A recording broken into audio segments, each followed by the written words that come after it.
장중 저점 대비로는 낙폭이 약간은 좀 줄어드는 듯 싶기는 한데 그래도 여전히 어렵습니다. 외국인들의 공격적인 매도 흐름 이어지고 있는데요. 이럴 때 어떤 종목을 주목해 봐야 될까요? 오늘 점상 시크릿 미리 보기에서 특징적인 부분들 점검해 드립니다. 오늘 글로벌 파트너스의 이성웅 이사 만나보겠습니다.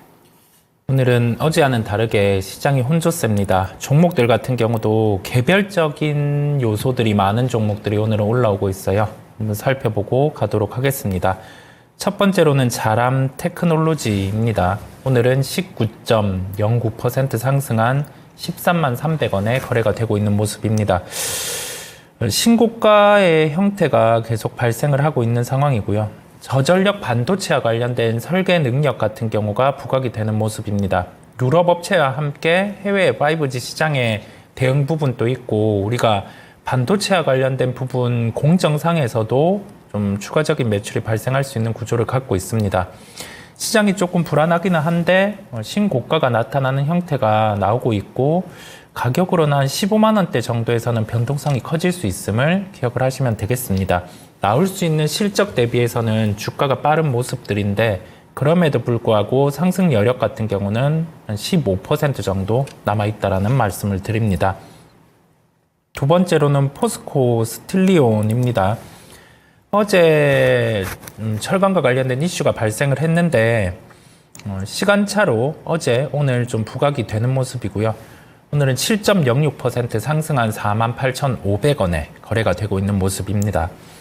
미국의 철강 규제 영향으로 어제 중소형 철강주들이 강한 모습이었고 여기 더해져서 우리가 생각을 할 부분은 철강은 커터제로 이루어져 있다 보니까 직접적으로 우리나라 기업에게는 긍정적인 면은 없기는 하지만 쿼터제에 대해서 한도 변경 가능성 그 부분은 실제 진행될 가능성은 낮은데 여기에서 좀 공급에 대한 부분이 과잉 형태가 나타나는 상황에서 공급이 줄어들 수 있는 요인이 부각이 되는 것으로 보입니다.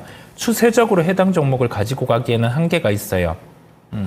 어제 오늘 고가 정도인 한 5만 원대 이상 그 정도에서는 차익 실현을 해주는 게 낫다라는 말씀을 드립니다. 세 번째로는 SP소프트입니다. SP소프트는 오늘 2.59% 상승한 21,800원에 거래가 되고 있습니다. 마이크로소프트의 AI와 관련된 소프트웨어 공개 소식이 있었고 그러면서 주가 같은 경우는 4월 12일 기점으로 30% 이상 상승을 한 상황입니다. 여기에서는 주가 변동성이 커질 수 있어요. 23,000원대 이 가격대를 기억을 하시면 되겠습니다. 다음으로는 한솔아이원스입니다.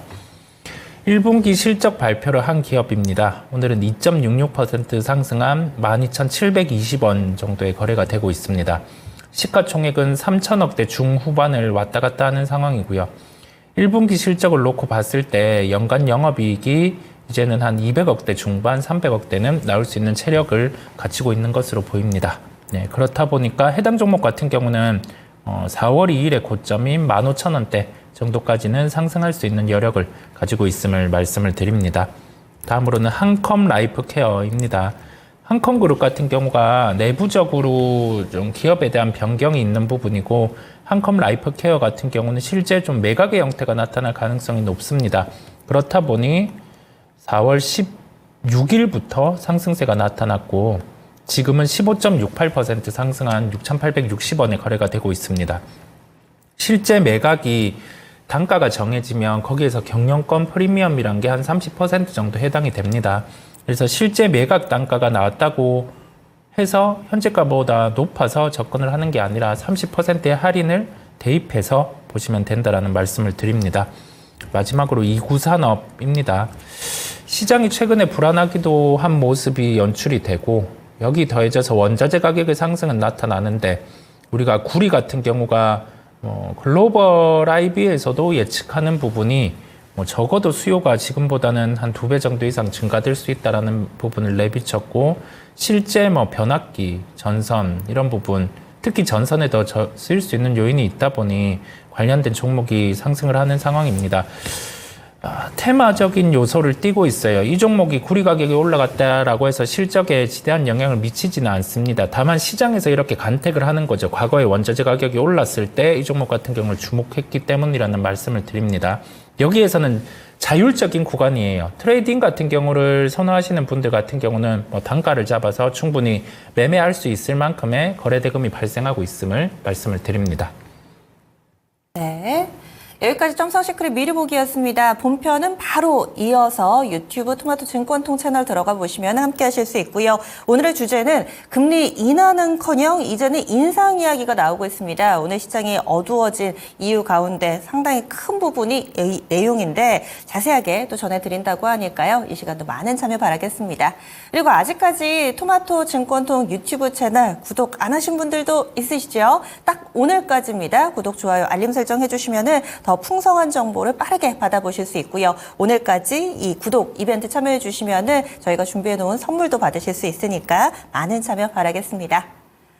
지금까지 다양한 투자 판단에 대한 도움 말씀드렸습니다. 종목의 상승 하락을 보장하지는 않습니다. 함께해 주신 여러분 고맙습니다.